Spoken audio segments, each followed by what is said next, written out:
Bismillahirrahmanirrahim. Assalamualaikum warahmatullahi wabarakatuh.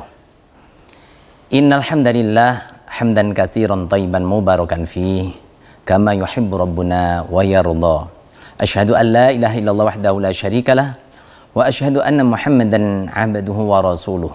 Allahumma shalli wa sallim wa barik ala nabiyyina Muhammadin wa ala alihi wa sahbihi wa man tabi'ahum bi ihsanin ila yaumiddin. Amma ba'd. Para pemirsa LGC TV dimanapun penjenengan berada, alhamdulillah berbahagia sekali ada ayat dan hadis yang disampaikan menjadikan tambahnya ilmu yang bermanfaat bagi kita semuanya. Nah, pemirsa LGC TV dimanapun penjenengan berada, saya akan menyampaikan pada kesempatan ini firman Allah Ta'ala di dalam surat An-Nisa ayat 36 yang berbunyi, A'udzu billahi minasy syaithanir rajim. Bismillahirrahmanirrahim. Wa'budullaha wa la tusyriku bihi syai'an wa bil walidaini ihsana. وبالوالدين إحسانا وبذي القربى واليتامى والمساكين والجار ذي القربى والجار الجنب والصاحب بالجنب وابن السبيل وما ملكت أيمانكم Innallaha la yuhibbu man kana mukhtalan fakhura.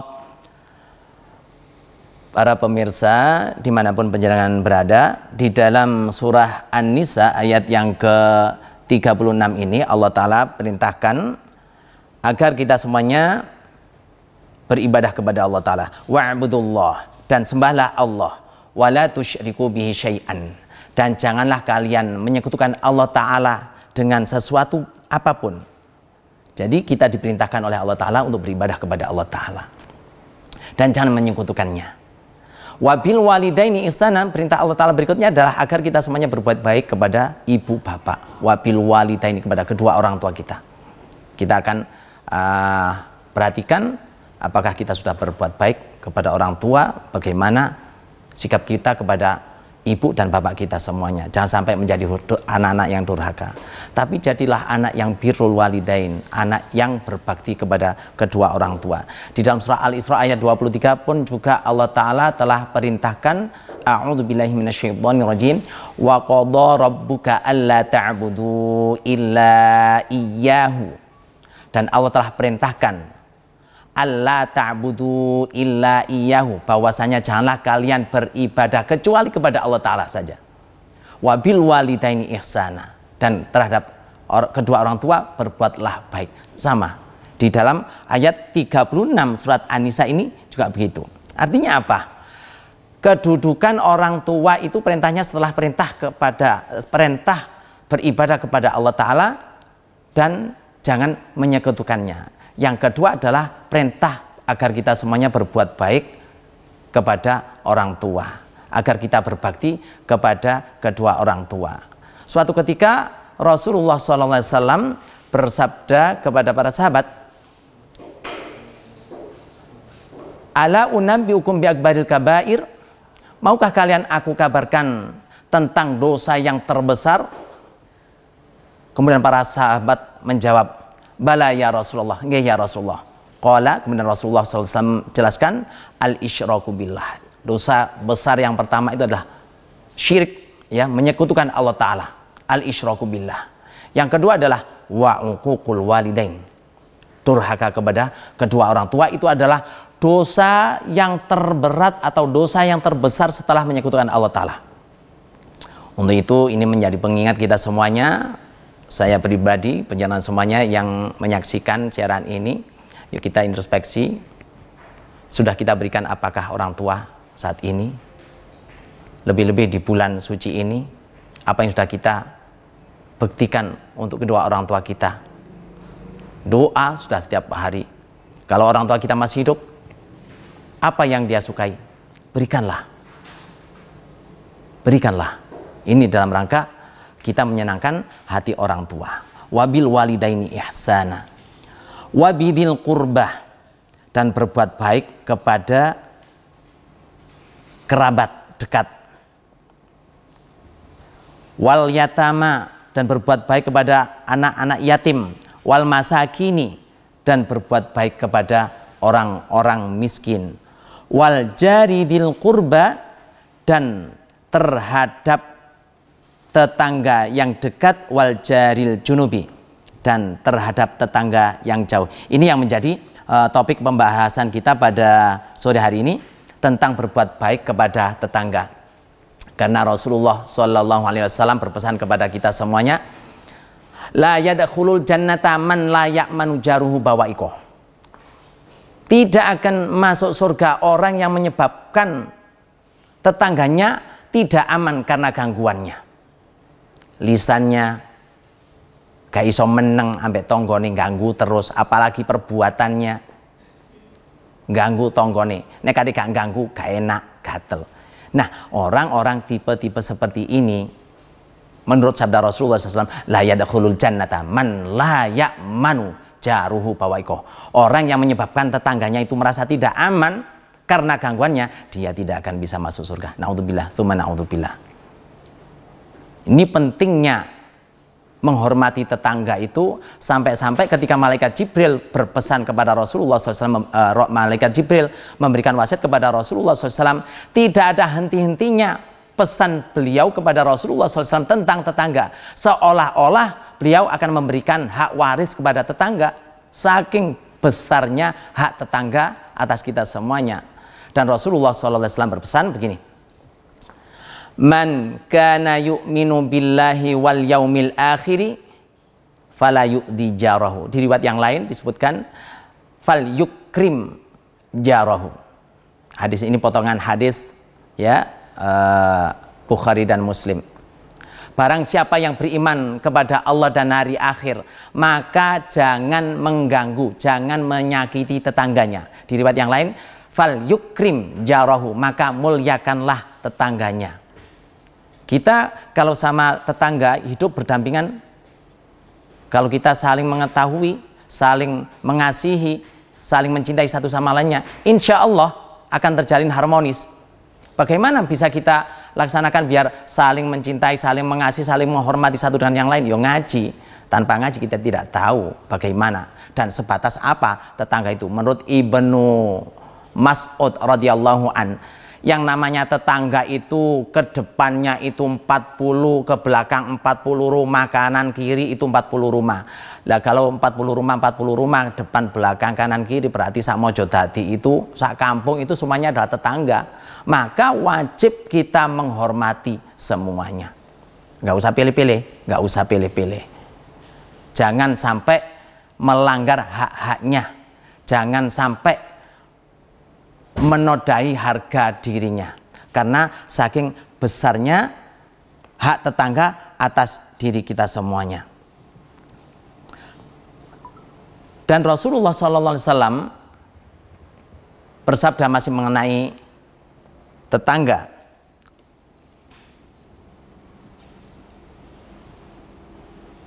Hadis dari Anas bin Malik radhiyallahu anhu, dari Nabi SAW, beliau bersabda, sab'atun la yanzurullahu ilaihim yaumal qiyamah wala yuzakkihim wala yajma'hum ma'al amilin. Ada 7 golongan yang mana nanti di hari kiamat Allah tidak mau memandang kepada mereka dan Allah tidak mau menyucikan mereka. Wala yajma'ukum wala yajma'hum ma'al amilin, dan Allah tidak mengumpulkan mereka bersama dengan orang-orang yang beramal solih. Wa yudkhiluhumun nara awwalad dakhilin, dan Allah memasukkan mereka ke dalam neraka di dalam golongan orang yang pertama masuk neraka, di lebonon neraka lebih awal. Siapakah mereka ini? Oh, kecuali an yatubu, jika mereka itu mau bertobat, maka faman taba taballahu alaihi. Barang siapa yang bertobat kepada Allah, maka Allah akan menerima taubatnya. Nah, sekarang kita introspeksi, barang siapa ini nanti yang tersandung dengan hadis ini, ayo segera kita bertobat. mumpung kita masih diberikan kesempatan oleh Allah Ta'ala, dan kita tidak tahu sampai di mana batas umur kita semuanya. Bisa jadi besok, lusa, tahun depan, atau kapanpun. Itu adalah hak prerogatif Allah Ta'ala. Nah, siapakah 7 orang yang dimaksud ini? Yang pertama adalah nakihu yadihi, orang yang melakukan, mohon maaf, ini saya menerjemahkan ya apa adanya hadis. Nakihu yadihi, orang yang nggak menikah tapi nikahnya itu dengan tangannya, alias onani. Naudzubillah min dzalik. Ya, ini adalah orang yang termasuk 7 golongan yang tidak disopo ambek Gusti Allah Ta'ala, dimasukkan ke dalam neraka lebih duluan dan tidak disucikan oleh Allah Ta'ala. Yang pertama adalah orang yang melakukan perbuatan onani. Yang kedua, wal fa'ilu wal maf'ulu bih. Wal fa'ilu wal maf'ulu bih, apa itu ya? Al fa'ilu wal maf'ulu bih, maksudnya begini, al fa'il, pelaku, dan yang dilakoni itu adalah, pelaku ini adalah dua-duanya orang laki-laki atau gay. Yang jadi laki-laki atau yang jadi perempuannya itu sama-sama masuk kategori 7 orang yang dilaknat ini. Na'udzubillah min dzalik. Ya, orang-orang kaum gay yang memberikan lambang apa itu, pelangi itu, ya makanya jangan izinkan masuk di Indonesia, nggak boleh ya, karena ini adalah orang-orang yang dilaknat. Nah, ini termasuk orang yang 7 adalah wal fa'il wal maf'ulu bih wa mudminul khamri. Kemudian yang berikutnya adalah pecandu khamr, dan berikutnya adalah wadharibu walidayhi hatta yastaghitha, orang yang memukul kedua orang tuanya sampai kedua orang tuanya minta tolong-tolong. Na'udzubillah min dzalik. Kok ya ono anak mentolo nyakiti orang tua sampai orang tua minta tolong-tolong. Dan kalau ada sampai terjadi hal seperti ini, maka anak yang berani memukul orang tua, menyakiti orang tua, dia nanti di akhirat masuk termasuk salah satu di antara 7 golongan ini. Na'udzubillah min dzalik. Kemudian yang berikutnya adalah wal mu'di jiranahu hatta yal'anuhu, yaitu orang yang mengganggu, orang yang menyakiti tetangganya sehingga mereka melaknati orang tersebut. Menyakiti tetangga, wis kadung kebiasaan nek adik gak nglarani tanggane gatel lisane, gatel tangane, esuk-esuk wis nglarani tanggane, sore bengi terus nglarani tanggane, sehingga sampai tetangganya nggak kerasan. Suatu ketika dalam riwayat disebutkan salah seorang yang diganggu oleh tetangganya ngadukan hal tersebut kepada Rasulullah SAW. Apa sabda Rasulullah SAW? Yo, sekarang kamu pulang, keluarkan seluruh perabotanmu, keluar semuanya, keluarkan. Akhirnya nuruti, orang tersebut keluar, dikeluarkan semua perabotannya, sehingga mengundang perhatian orang banyak. What happened? Ada apa ini? Ada apa ya fulan? Ya, aku karena disakiti oleh tetangga saya, diganggu oleh tetangga saya ini, akhirnya saya lapor kepada Rasulullah SAW dan petunjuk Rasul agar saya mengeluarkan seluruh perabotan saya. Akhirnya seperti ini. Kemudian semuanya melaknati orang yang mengganggu tersebut, dan laknat orang-orang tersebut sampai terdengar pada telinga tetangga yang suka mengganggu itu. Akhirnya tetangga yang suka mengganggu itu pulang dan minta maaf kepada orang yang diganggu ini dan bersumpah tidak akan mengulangi lagi. Dan akhirnya ya clear sudah. Nah, kalau di dunia sudah meminta kehalalannya, bertobat, sungguh beruntung. Nah, untuk sekali lagi, jangan tunggu kapan-kapan yang namanya bertobat. Kalau melakukan perbuatan-perbuatan dosa besar tadi, jangan sampai dosa-dosa besar itu tadi dibawa mati. Na'udzubillah min dzalik. Sehingga nanti masuk pada 7 golongan yang tidak disopo ambek Gusti Allah Ta'ala, tidak diajak bicara oleh Allah Ta'ala, tidak disucikan, dan dimasukkan ke dalam neraka lebih awal. Na'udzubillah min dzalik, ya. Kemudian berikutnya, siapakah orang yang ke-7 itu? Wannakihu halilata jarihi.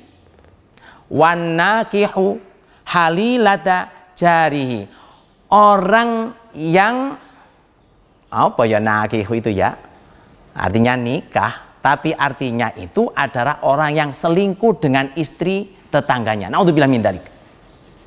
Orang yang selingkuh dengan istri tetangganya itu masuk pada kategori 7 orang yang mana nanti tidak mendapatkan pertolongan Allah Ta'ala. Dalam riwayat yang lain, dalam bab ini saya akan mengambil riwayat yang lain. Rasulullah SAW ketika bertanya kepada para sahabat beliau, "Ma taquluna fi zina?" Apa yang kalian katakan tentang zina? Qalu harramahullah wa rasuluh. Ya Rasul, perbuatan zina itu adalah sesuatu hal yang diharamkan oleh Allah Ta'ala dan utusannya. Fa huwa haramun ila yaumil qiyamah, dan itu tetap haram sampai di hari kiamat nanti. Qala faqala Rasulullah SAW, maka bersabdalah Rasulullah SAW li ashabi, kepada para sahabatnya, la ayyazniyar rajulu bi asyrati niswat, la ayyazniyar rajulu bi asyrati niswah, sungguh seorang laki-laki jika berzina dengan 10 wanita itu aisaro alaihi min ayyazniya bimro'ati jari, sungguh dosanya itu lebih ringan dibanding dengan berzina dengan istri tetangganya. Masya Allah, kita tak mampu membayangkan. Dosa zina itu adalah dosa yang besar. Akan tetapi jauh lebih besar apabila itu dilakukan dengan istri tetangganya. La ayyazniyar rajulu, sungguh seorang itu apabila berzina dengan bi asyrati niswah, dengan 10 wanita di tempat lain, itu dosanya itu lebih ringan dibanding dengan selingkuh dengan istri tetangganya. Saking gedene, saking besarnya hak seorang tetangga untuk kita hormati. Ya, apabila kita melakukan dosa, maka itu berlipat-lipat. Naudzubillah min dzalik. Kemudian Rasulullah SAW juga bertanya, wa ma taquluna fis sarqah? Wa ma taquluna fis sar? Apa yang kalian katakan tentang perbuatan mencuri? Qalu, para sahabat menjawab, harramahallah wa rasuluh. Ya Rasul, itu telah diharamkan oleh Allah dan Rasulnya. Faya haramun, dan itu adalah tetap haram. Qala, Rasulullah SAW bersabda, la ayyasriqar rajul, sungguh jika seorang laki-laki itu mencuri min asyrati abyatin, dari 10 rumah, aisaru alaihi min ayyasriqah min jari, lebih ringan dibanding mencuri di rumah tetangganya. Ya, mencuri di 10 tempat yang lain itu dosanya lebih ringan dibanding mencuri hartanya tetangga.